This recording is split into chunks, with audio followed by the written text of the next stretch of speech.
গাছের ডালে কিচিরমিচির ছন্দে ওড়াউড়ি। পার্বত্যাঞ্চলে ছুটে আসছে দেশি বিদেশি রং বেরঙের নানা প্রজাতির পাখি।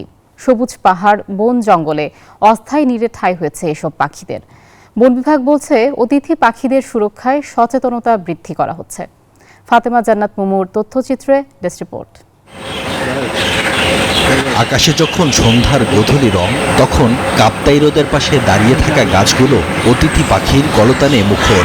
দেশি বিদেশি পাখিরা ছুটে বেড়াচ্ছে এক ডাল থেকে আরেক ডালে।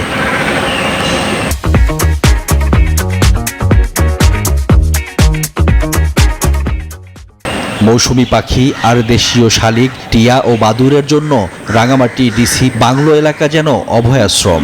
হ্রদ পাহাড়ে পাখিদের এমন খুনসুটি নজর কাটছে সবার।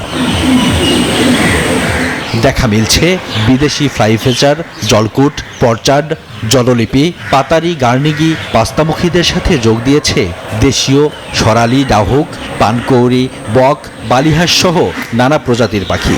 অতিথি পাখি আর কয়েল পাখি আছে, তারপর গুগু পাখি আছে, সবগুলো এখানে আছে। বাদর আছে, চাপা বাদর, এবং বিভিন্ন প্রজাতির বিভিন্ন ধরনের অতিথি পাখি, অনেকের নামও আমরা জানি না, এগুলো এখানে আসে আর কি। গাছে বসার কারণ হয়েছে, গাছ হচ্ছে উঁচু ডাল, পানি কাছে, এখান থেকে তারা মাছ ধরে খাইতে তাদের সুবিধা। অতিথি পাখির কলতান মুখর এ অভূতপূর্ব সৌন্দর্য উপভোগ করতে ছুটে যাচ্ছেন প্রকৃতি প্রেমীরাও।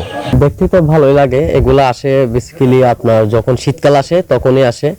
আপনার এখানে তো পাশের এক আছে, এখান থেকে ওনারা খাবার খেয়ে তারপর আসে এখানে অবস্থান করে। অতিথি পাখি নিধন ও সুরক্ষায় সচেতনতা বৃদ্ধিতে কাজ করা হচ্ছে বলে জানিয়েছে বন বিভাগের এই কর্মকর্তা। লংগদু বাজার, তারপর মাইনি বাজার, এখানে কিন্তু আমরা সভা করেছি। তো তাতে কিন্তু আমরা খুব ওরকম রেকর্ড পাইনি যে কেউ শিকার করছে, মেরে ফেলছে।